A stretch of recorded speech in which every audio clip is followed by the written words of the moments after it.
é o Oliver. Na sua agência, todos sabem que para manter a produtividade e os lucros, é preciso se organizar do início ao fim do processo. Por isso, Oliver escolheu o sistema Job One, onde podemos analisar com dados a relação com os clientes, fazer a gestão financeira dos projetos e otimizar a operação da agência.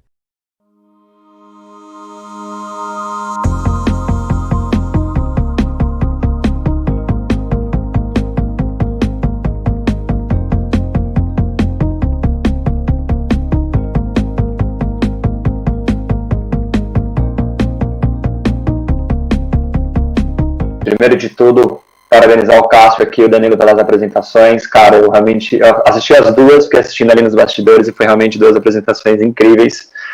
Então, primeiro, muito prazer. Gostaria de que a gente pudesse estar fazendo essa conversa presencial. Acho que é o grande desejo de todo mundo, mas porém a gente está aqui online. E eu vou abrir já a nossa... Falando que é uma grande missão ser mediador de uma conversa com duas pessoas que realmente... Eu fui pesquisar, eu não conhecia após a minha pesquisa, e depois da apresentação, tudo que eu pesquisei tá super claro. São duas pessoas incríveis, dois profissionais realmente ímpar. E aí, a minha grande missão é eu quero abrir pegando a última fala do Cássio, que é: você não precisa ser um super para ser incrível. Como que, nesse contexto, eu vou fazer minha primeira pergunta, tá? Para vocês dois, primeiro para o Cássio, e depois o Dandy contrapõe aí. Como que está para vocês hoje operar nesse contexto de pandemia? Né? Fazer as trocas com o time, manter as metodologias à distância. Como que está a rotina de vocês nesse contexto, sabe? Para manter a operação funcionando ali dentro da melhor forma possível. Rodrigo, antes de mais nada, só que agradeço ter você aqui. A gente vai ter esse papinho, falar umas nerdices aí, falar uns truques. Eu mudei de emprego, né, no meio dessa pandemia. Eu saí do iFood, eu fui para Acreditas, eu conheci um time novo inteiro. O que ficou mais claro para mim, eu acho que eu errei muito no iFood, que foi o começo lá da pandemia. Eu fiquei doido nos meus horários, eu tive burnout. Assim, tipo, sabe aqueles tropeços clássicos? Eu tive...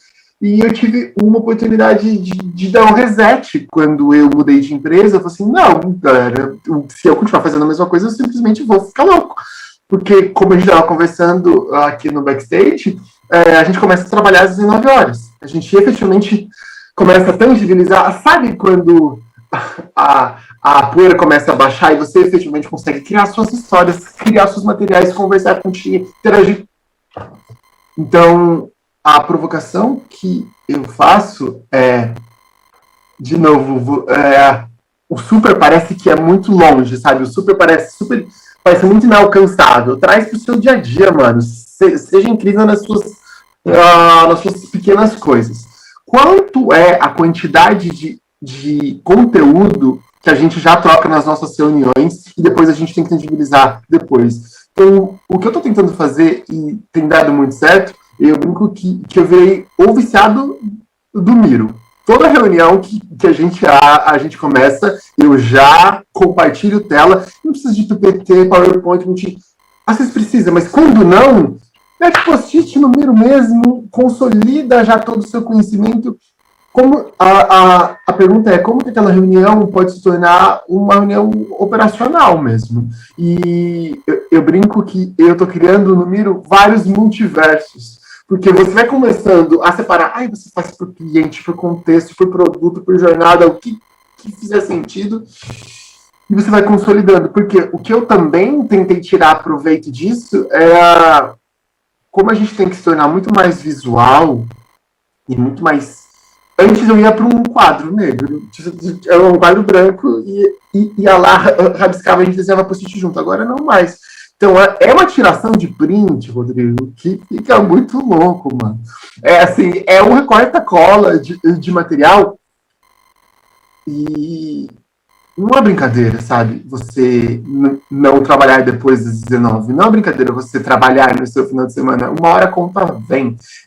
Igual débito técnico, sabe, Dandy? Que eu tava falando lá na apresentação. Eu não vou resolver esse bug hoje. Eu não vou fazer isso hoje. Eu sei que eu tô um gordinho safado, que tô super atrasado nos exercícios que estou falando aqui, ó, salmão e comendo atum. Mas a sua desorganização, ela só vai catalisar os problemas que a gente está vivendo hoje. Então, quanto você pode ser mais prático possível, esse material, ele efetivamente precisa acontecer, enquanto a frase clássica, quanto aquela reunião não poderia ser uma thread no Slack ou qualquer outra plataforma. O quanto você já está produzindo de conteúdo nesses canais informais que você pode trazer para canais formais. Estamos menos nessa linha. Faz sentido, Dante? Mas, inclusive, eu não vou nem falar tanto, então, na parte do dia a dia, né, como é que a gente trata para se adaptar a essa distância, né, mas eu vou falar um pouco, inclusive, pautando em cima do e-commerce, né, como tudo isso mudou. Obviamente, quando a gente fala de pandemia, dos setores, né, falando meio genericamente, que mais se alavancaram foi o e-commerce, né, agora está todo mundo em casa, não tenho outra possibilidade. Então, o que isso provocou, né, pra gente, quem toca projetos, quem está querendo colocar coisas novas no ar? Cara, você reduziu muito o período de avaliação. Você não tem mais tempo, né? As suas lojas estão fechadas, os seus canais estão totalmente limitados, você não tem mais tempo de testar muita coisa. Né? Você quer testar rápido e querer validar e ter um resultado muito rápido, porque tem gente dependendo daquilo. Então, uma coisa que a gente observou nesses últimos um ano, agora já estamos quase um pouco mais de um ano, né, de pandemia, é que a característica do projeto mudou bastante, né? Eles deixaram de ter aquele scope enorme e fabuloso, né, imaginativo, e começaram a tangibilizar muito do, cara, eu preciso fazer isso rodar, eu preciso de fazer o meu estoque girar. Então, a pegada, a expectativa que todos os stakeholders começaram a trazer para os projetos mudou muito, né? E isso, claro, aí falando um pouco de vida pessoal, gerou uma maluquice para cada uma das pessoas, né? Porque aí tá todo mundo nessa pegada frenética de precisa trazer o resultado, precisa fazer com que determinado canal funcione e que a implementação dê certo, e obviamente isso consome as pessoas. A VTEX, de uma maneira geral, né, como uma empresa de tecnologia também, ela já estava bastante acostumada com essa questão da distância, tá? A gente tinha todos os canais de comunicação, então acho que a parte tecnológica não foi o maior conflito que a gente teve, né? Essencialmente o que mudou muito foi a característica das atividades que a gente tinha que fazer. Elas diminuíram muito em granularidade, elas ficaram muito específicas, né? Então, isso que mudou bastante no meu contexto. Boa. Dandy, poderia dizer que ficou muito mais test and learning? Fazer mais, aprender mais rápido do que fazer, como você falou, né, fazer um projeto mirabolante. Até você usou muito o termo mirabolante na sua apresentação, né, que é uma coisa que prejudica quando vai para o cenário de e-commerce. Assim, test and learning, fazer, aprender rápido, corrigir o erro e fazer rodar. Poderia dizer que seria isso? Sim, é muito aquela alegoria do aprendizado da guerra, né? Quando você está bem, quando você está confortável, você pode testar muitas coisas, você vai arriscar em algumas coisas que você não faz ideia se funcionam ou não, né? O cenário pandêmico veio aqui para falar, cara, você não tem tempo para gastar. Você vai ter que testar muito rápido, você vai ter que validar muito rápido o que você está fazendo e verificar se você está trazendo retorno ou não. Se você não tiver, abandona, parte para a próxima e segue girando um fluxo. Esse frenesi, que já era muito grande em empresas digitais de uma maneira geral, fica mais ainda com o cenário pandêmico que tem gente perdendo emprego e a economia não girando. Maravilha. Deixa eu aproveitar que no chat teve uma pergunta do Peterson Carvalho para você, Dandy. Você utiliza alguma metodologia do mercado ou algo proprietário criado na VTEX? Isso foi uma parte que eu comentei até ali na frente, né? Sendo muito, muito sincero, falando de projetos, a gente não obriga, né? A gente não aplica nenhuma metodologia padrão, tá? No sentido de quando a gente entra, como se fosse uma consultoria muito clássica, né? Sei lá, uma Accenture, uma IBM, justamente, né? Claro, cada um com seus modelos de negócio.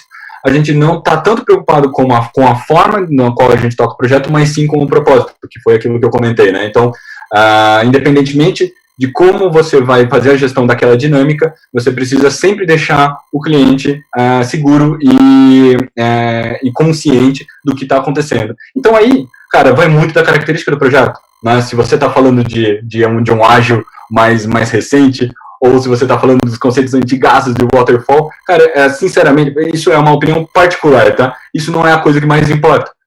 Cada projeto vai ter a sua característica, vai ter a sua necessidade, e eu acho isso extremamente formidável do lado da VTEX não querer obrigar nenhum deles para você. Isso vai depender muito de como funciona cada coisa.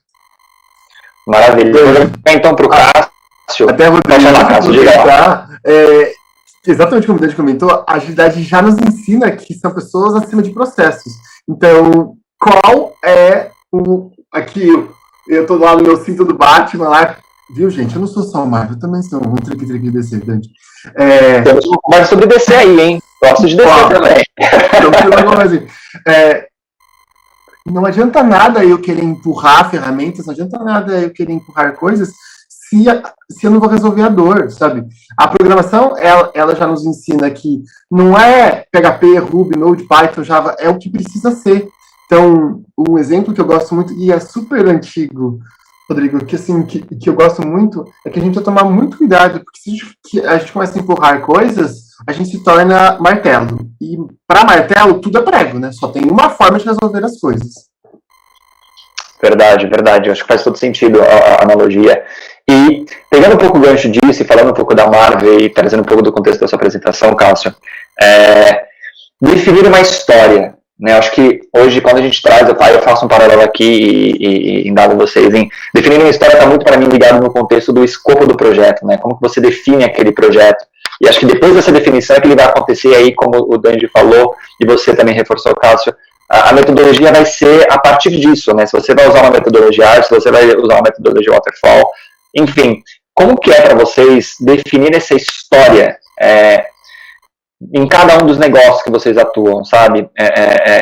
Como vocês transmitem essa história? Porque eu vou puxar um parênteses rápido. Na minha primeira experiência profissional como assistente de projetos, estagiário para assistente de projetos, um dos meus GPs falou uma coisa que até hoje eu carrego comigo, que é a bexiga azul. Né? Às vezes eu falo para você uma bexiga azul e você imagina uma bexiga, mas não necessariamente a mesma bexiga que eu estou falando, porque é muito amplo. Então, como vocês definem essa história? Quais são as premissas para definir essa história para que o que eu estou contando você esteja entendendo, né? Aí eu vou fazer para assim, outro paralelo. Muitas vezes a gente assiste um filme que é baseado no livro, às vezes a gente gosta muito do filme, às vezes a gente não gosta muito, porque algumas coisas do livro não foram trazidas para o filme. Então, como que é para vocês definir essa história no contexto atual, assim, no dia a dia? Eu vou começar por aqui. Por que a gente fica tão, assim, a gente é tão mais zeloso quando aquela história ou quando aquele projeto é explicado para o cliente? Quando a gente vai passar internamente, nem sempre a gente tem esse mesmo cuidado, esse mesmo carinho. Ou a gente passa horas fazendo a apresentação para X em contexto e na hora que vai para dentro, mano, é como tá e tudo bem. De novo, por isso que eu gosto muito de trazer o exemplo da casa. Mano, uma oca é um lugar para morar. O iglu é um lugar para morar. Então, trazendo em aspectos práticos, eu sempre me pergunto sobre quais as formas que eu posso, quais os conteúdos, quais as informações que precisam ser apresentadas naquela história para que a compreensão aconteça.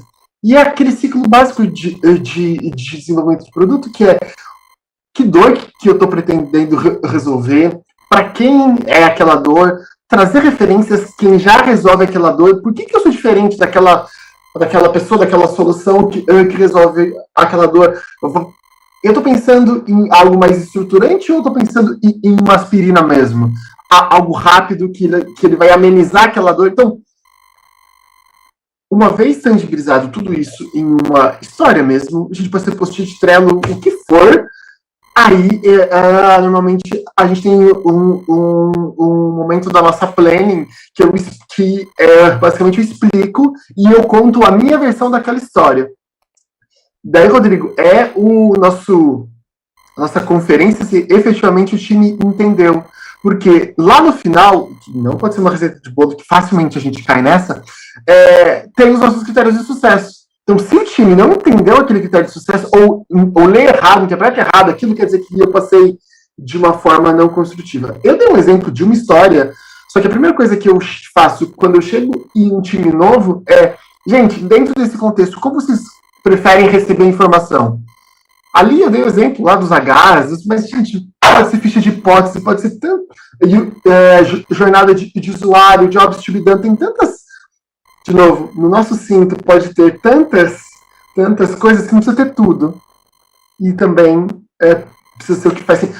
Entendi. Só antes de falar, passar a palavra, eu lembrei de uma frase muito dita no Nerd, que é: se faz sentir, faz sentido. No final das contas, se o seu time sentir o que você está precisando, passar, waterfall, escrito num post-it ou numa folha de pão, não interessa. Definitivamente. Até aproveitando justamente essa questão da sensação, acho que o que pauta bastante quando a gente fala da escrita das histórias, né, como é que você vai tangibilizar uma determinada demanda em uma tarefa, acaba que, na maioria das vezes, o que você precisa é de empatia. Né, você precisa entender o que aquele negócio está precisando. Né, e assim, independentemente da indústria, né, e rolando ao redor dessa descoberta que você vai fazer, eu acho que uma das principais coisas que você tem que ter é a humildade. Não existem coisas óbvias. Você vai sempre precisar perguntar, você precisa tirar aquilo à prova. Não assuma justamente nada para que, quando você acabar criando a sua própria versão, essa versão não seja errada. Né? Porque você colocou um conceito pessoal dentro de uma especificação e que, obviamente, pode não bater com o desejo tanto da tua equipe, né? Ou melhor, com o pensamento da tua equipe, quanto com o desejo do teu cliente. Né? Então, a regra geral que a gente tem e que a gente pratica bastante, por exemplo, na Vetex, mas que eu pratico na vida, é você querer se apropriar do negócio do seu cliente. Você quer entender qual é a jornada dele, qual é a dor, o que ele precisa fazer, o que ele quer resolver e como que é o contexto do dia a dia dele, né? De onde ele veio, qual é essa história. Às vezes isso é um pouco complicado, né? Porque exige quase que um renascimento, mas eu acho que todas as vezes que você precisa e você se vê julgado a isso, né, subjugado a isso, é algo ao mesmo tempo reconfortante, né? Você querer se reconstruir para as pessoas que, aí falando um pouco além de projetos, né, falando de produto, né, é uma coisa que as pessoas que gostam desse meio, elas estão mais afim, né? Eles querem ver desafios novos, eles querem se provocar de novo, querem se reconstruir. Então, acho que essa é a dica quando a gente fala de histórias, né? É entender direito qual é a demanda, entender direito quem é o meu cliente. Boa, muito bem colocado, Dandy. A gente está chegando no finalzinho, faltam 2 minutinhos para dar o nosso tempo. Eu queria de novo reforçar o meu agradecimento. Foi um papo muito legal e reforçar que eu gostaria muito que esse papo pudesse ser presencialmente, então vamos todo mundo se cuidar, quem está em casa aí, os times se cuidem, continuem se preservando para que a gente consiga passar desse cenário. Deixo o meu agradecimento ao Dandy e ao Cássio. Depois, Cássio, a gente precisa esticar essa conversa, precisamos falar um pouco mais sobre DC. O universo Marvel está muito maior, está muito bem mais organizado, mas DC é DC também. E, cara, queria que vocês dessem aí as últimas falas, os últimos agradecimentos, enfim, muito obrigado de verdade pela oportunidade por estar com vocês aqui nesse momento. Vou começar puxando por aqui. A frase que eu queria reforçar, e muito misturando tudo que o Rodrigo comentou, ainda mais nesse momento de pandemia, é: galera, não sofre sozinho. Gruda no seu time, gruda na comunidade, grude exatamente em eventos, em momentos como esse, para que a gente possa construir juntos, sabe? Para que a gente consiga endereçar a nossa empatia, né? A gente estressar a nossa empatia, exatamente como o Dandy comentou pra gente, porque no final das contas, eu brinco que tem uma hashtag que a comunidade funciona. Então, busque a sua comunidade, tente trazer em valor presente para o seu time as coisas que a gente falou aqui hoje, para que depois, lá atrás, você vai olhar e vai olhar: nossa, realmente a gente estava construindo uma cultura diferente. Mas, de novo, traz a valor presente, senão não faz sentido. E é isso. Dandy, brigadão também, maninho.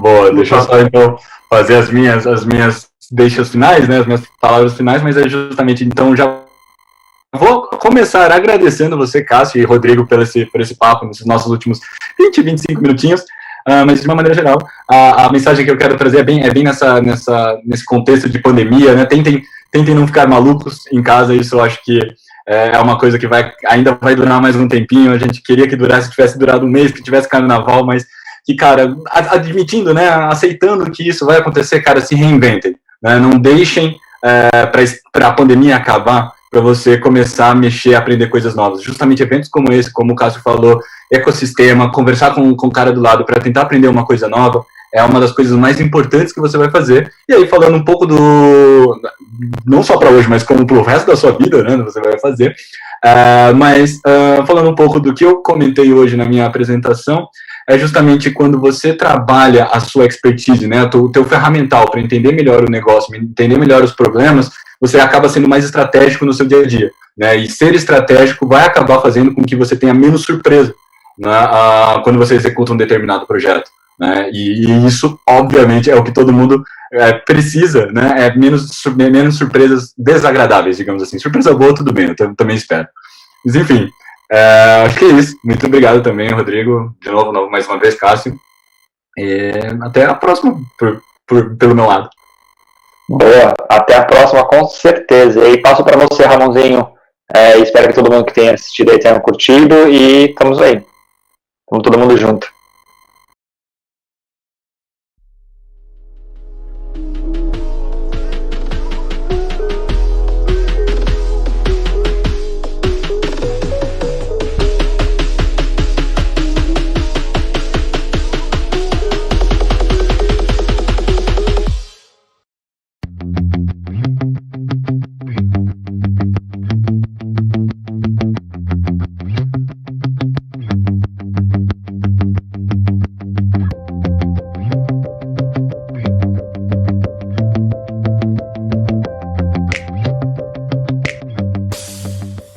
Este é o Oliver. Na sua agência, todos sabem que para manter a produtividade e os lucros, é preciso se organizar do início ao fim do processo. Por isso, Oliver escolheu o sistema Job One, onde podemos analisar com dados a relação com os clientes, fazer a gestão financeira dos projetos e otimizar a operação da agência.